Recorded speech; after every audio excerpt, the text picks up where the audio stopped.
ओम श्री परमात्मा ने नमः। हे तात, पूर्व जन्म की सारी वासनाएं ही शरीर धारण कर नाना प्रकार से नृत्य कर रही हैं, जिसे कर्म कहा जाता है। यही नहीं, ये सब वासना के ही रूप हैं जो बहुत से स्वजनों सगे संबंधियों के रूप में दिखाई पड़ रहे हैं। इस जन्म में जो माँ है वह दूसरे जन्म में दासी बन जाती है, तो तीसरे जन्म में महापापात्मा हो जाती है, चौथे जन्म में वही अपना पुत्र बन जाती है, तो पांचवें जन्म में शत्रु बनकर वध कर डालती है।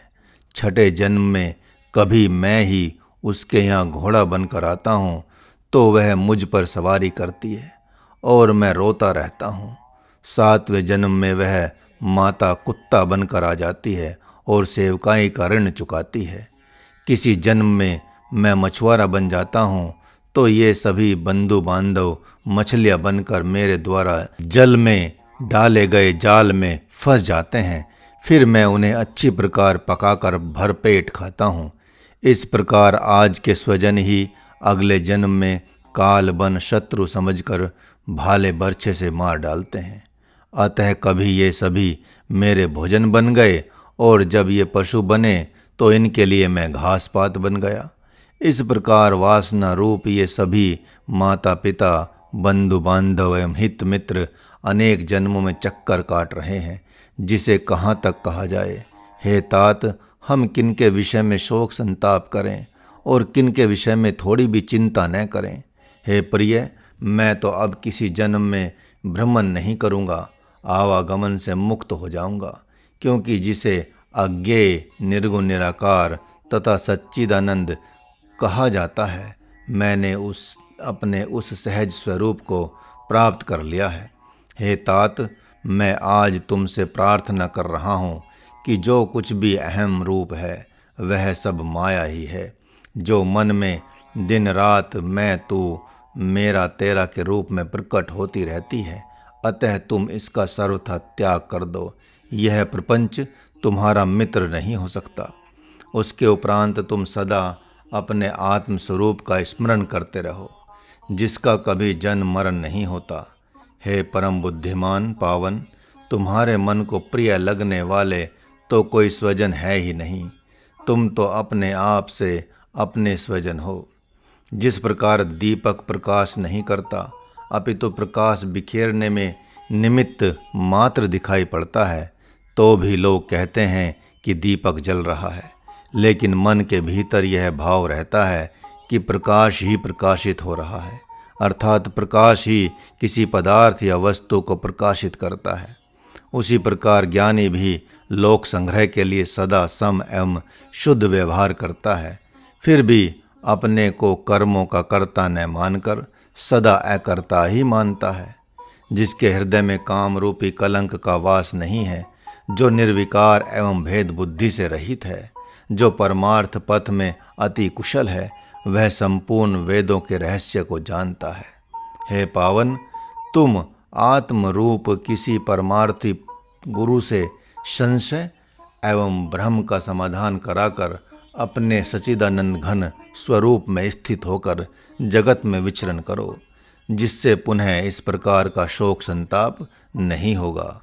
हे पार्थ, इस प्रकार जब पुण्य ने अनुज पावन को ज्ञानोपदेश द्वारा समझाया, तब उस अमृतमय ज्ञान से अति हर्षित हो गया। उनका शोक संताप जाता रहा।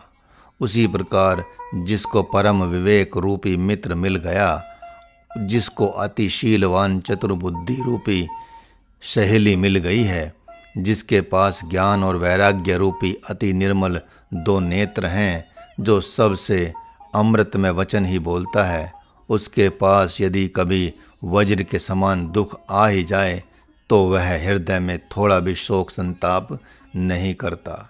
अपने स्वरूप में जो आनंद है, उसके सामने तो तीनों लोकों का सुख अति तुच्छ है। हे पार्थ, जब अपना मन विशुद्ध अमृतमय हो जाता है, तब यह धरती भी सब ओर से परमानंद रस का संचार करने लगती है।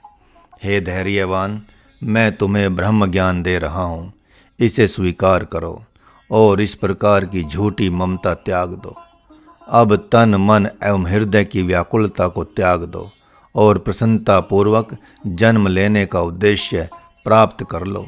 हे वीर, जब पावन को परम ज्ञान की प्राप्ति हो गई तो उसी समय उसका समस्त शोक संताप नष्ट हो गया।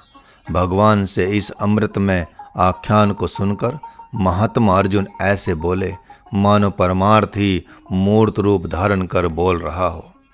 हे माधव, मैं मान रहा हूँ कि अब तक आपने जो गाथा सुनाई है वह मेरे लिए अलौकिक पथ्य है, किंतु उन भाइयों ने किसी पुत्र, स्वजन, सगे संबंधी, गुरु या पिता आदि का वध तो क्या नहीं था। उन्हें शोक संताप किस बात का होगा।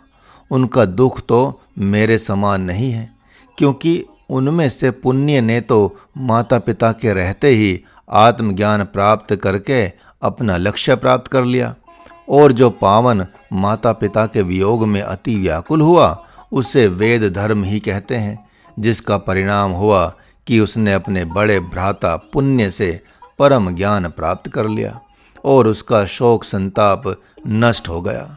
हे यदुनाथ, मेरे पिताजी जब स्वर्गवासी हो गए तो मैंने भी विकल होकर कुछ रोग आ लिया, लेकिन साथ तो नहीं गया। मैं इसे जानता हूँ कि जो जगत में आया है वह जाएगा और अपने कर्मानुसार स्वर्ग या नरक प्राप्त करेगा, किंतु पुत्र या पौत्र अपने माता पिता, स्वजन, पितामह, गुरु, मित्र या अपने भाई का वध करें तो उसे लौकिक पारलौकिक दोनों ही दृष्टि से महाभयंकर अशुभ गति प्राप्त होगी। ऐसा सभी संत, देवता एवं चराचर जगत कहता है। हे माधव, अब तक आपने जो कुछ भी ज्ञानोपदेश दिया है इसे सुनकर मेरे मन में ऐसा प्रतीत हो रहा है कि आप जैसे भी हो युद्ध ही चाहते हो, जो संत, वेद तथा लोक विरुद्ध है। मैंने तो एकमात्र आपसे शांति एवं संतोष मांगा था, लेकिन आप तो मुझे ब्रह्म पद ही देने लगे। जब मैं इस महत पद को चाहता ही नहीं तो हे यदुनंदन, फिर आप इस विषय में क्यों कुछ कह रहे हैं। हे जितेंद्रिय, सद्गुरु के पास तो जो होगा वही देगा और शिष्य के लिए अपनी शरणागत रक्षण की प्रतिज्ञा का निर्वहन करेगा। यह तो नियम ही है कि जिसके तन मन एवं घर में जो कुछ भी रहता है वह अपने प्रिय को पाकर उत्तराधिकार में वही सब देता है। हे गुडाकेश, यह कोई नया नियम तो है नहीं, अपितु इस बात को सच मानो कि यही शाश्वत नियम है। इस बात को भी हृदय से स्वीकार करो कि देवता, मनुष्य, असुर एवं मुनिगण इसे मुक्त कंठ से कहते हैं कि जिसके पास जो होता है वही देता है। अरे अज्ञानी माता पिता अपने पुत्र को अपनी समस्त भौतिक संपत्ति उत्तराधिकार में दे देते हैं। इस नियम अनुसार स्वजन, हित, मित्र आदि जो भी हैं, इनमें जिसको जो कुछ भगवान ने दिया है वह अपने प्रिय को वही देता है। सद्गुरु के पास तो एकमात्र गुरुता रहती है, उस आध्यात्मिक संपत्ति को जो चाहे ले ले।